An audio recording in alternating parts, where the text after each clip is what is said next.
তো welcome back to new video guys. আজকের ভিডিওতে আমার কাছে দুটো আপডেট রয়েছে জেক্সপো ভোকলেট অথবা ডাব্লিউবিজেই জেন পাস বা ডাব্লিউবি ক্যাপের জন্য। সর্বপ্রথম যে আপডেটটি আমাদের হচ্ছে সেটি হচ্ছে যে তোমাদের বলা হয়েছিল যে 14 আগস্টে ওবিসির রিভ্যালিডেটটা লাস্ট ডেট, কিন্তু ওইটা বাড়িয়ে 19 তারিখ লাস্ট ডেট করা হয়েছে, মানে 19/8/2025 এটা লাস্ট ডেট করা হয়েছে। এটা আমি আগের ভিডিওতে বলেছিলাম যে ডেটটা আরও বাড়বে, আর ঠিক সেটাই হয়েছে যে ঠিক সেটাই হলো যে ডেটটা বাড়িয়ে দেওয়া হয়েছে এবং সেটি করা হয়েছে 19 তারিখে লাস্ট ডেট। তো তার মধ্যে সবাই তোমরা নিজের নিজের ওবিসি রিভ্যালিডটা করে দেবে, আশা করি করে নিয়েছো এখন পর্যন্ত। তার ডেটটা বাড়িয়েছে, যারা করনি তারা করে নাও জলদির মধ্যে। আর আজকে যে সেকেন্ড আপডেটটি রয়েছে সেটি একটু ভালো করে মন দিয়ে শুনবে, ঠিক আছে? এটা একটু বড় আপডেট, তাই আমি ভালো করে আপনাদেরকে বোঝাবার চেষ্টা করছি বা তোমাদেরকে বোঝাবার চেষ্টা করছি।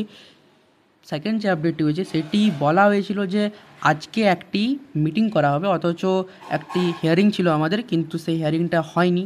হ্যাঁ, ঠিক শুনছো তোমরা, সেই হিয়ারিংটা হয়নি। সেই হিয়ারিংটা জানি না কেন হয়নি, বাট ক্যান্সেল করে দেওয়া হয়েছে, কোনো হিয়ারিং আজকে হয়নি।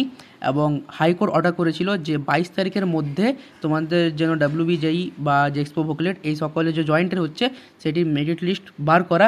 তো 19 তারিখ করা হয়েছে, তার মধ্যে তোমাদের যে রিভ্যালিডেটটা 19 তারিখ করা হয়েছিল, ওই জন্য 19, 20, 21, 22 3 দিন সময় থাকছে হাতে।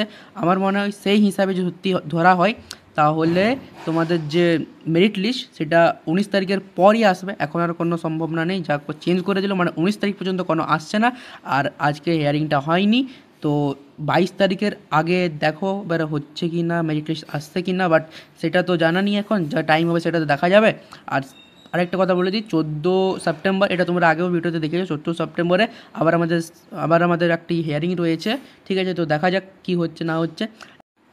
তো এখানে এটা শিওর হয়ে গেল যে যদি স্টেট সুপ্রিম কোর্টের সুপ্রিম কোর্ট যদি হাইকোর্টের কথা শুনে বা মানে, তাহলে 22 তারিখে তোমাদের ডাব্লিউবিজেই বা জেক্সপো ভোকলেটের মেরিট লিস্ট পাবলিশ হয়ে যাবে, যদি কোনো অবজেকশন না লাগায় তাহলে।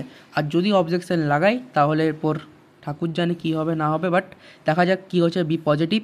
তো আজকের ভিডিও দেখে নিয়ে শেষ করছি। যদি কোনো নতুন আপডেট এসে থাকে তো আমি জরুর জানাবো, তার জন্য চ্যানেলটি সাবস্ক্রাইব করে দিন, ভিডিওটিকে লাইক করে দিন। দেখা হচ্ছে আরেকটি নতুন ভিডিওর সাথে। Thank you so much.